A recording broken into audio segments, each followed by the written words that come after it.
Welcome to kindergarten! Magandang araw! Alam kong handang-handa na kayo sa unang araw ng eskwela. Ako nga pala si Teacher Angie, ang inyong kindergarten teacher sa araw na ito. Handa na ba kayong matuto sa ating aralin? Kung handa na, makinig mabuti at tumingin sa screen. Ang mensahe sa araw na ito ay tungkol sa Ako ay may pangalan.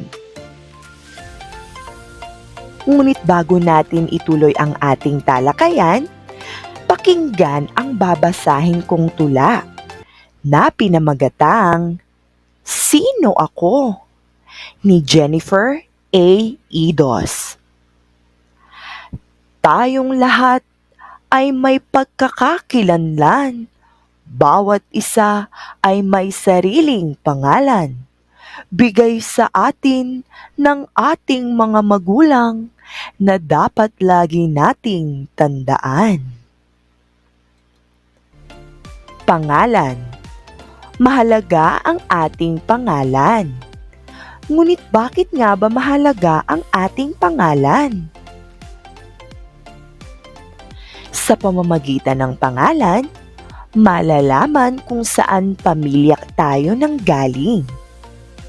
Ang inyong mga pangalan ay bigay sa inyo ng inyong mga magulang noong ikaw ay ipinanganak.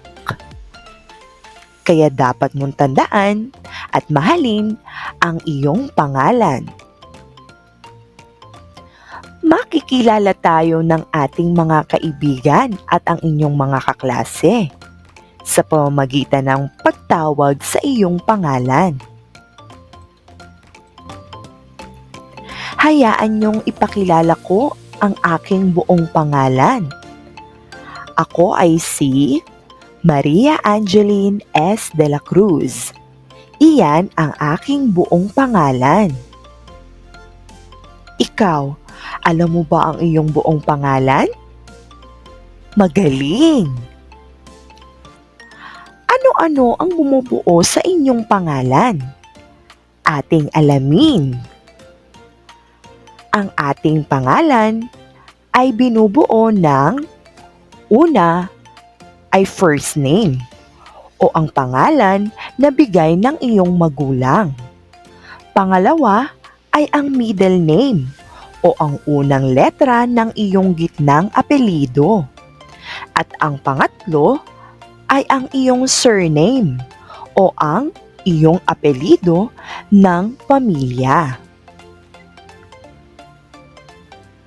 Tandaan, ang ating mga pangalan ay binubuo ng pangalan, unang letra ng iyong gitnang apelyido, at ang iyong apelyido. Paraan ng pagsusulat ng pangalan.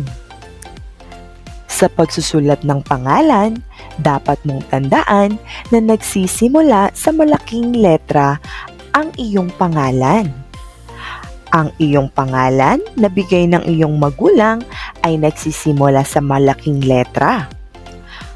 Ang unang letra ng iyong gitnang apelyido ay nagsisimula sa malaking letra.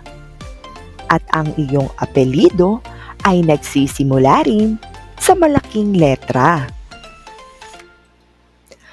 Paglalahat ng aralin. Tayong lahat ay may pangalan. Ang iyong pangalan ay nagmula sa iyong magulang. Ang ating pangalan ay nagsisimula sa malaking letra. O ano mga bata? Nauunawaan ba niyo ang ating aralin sa araw na ito? Magaling! Hanggang dito na muna ang ating aralin. Hanggang sa muli mga bata, paalam!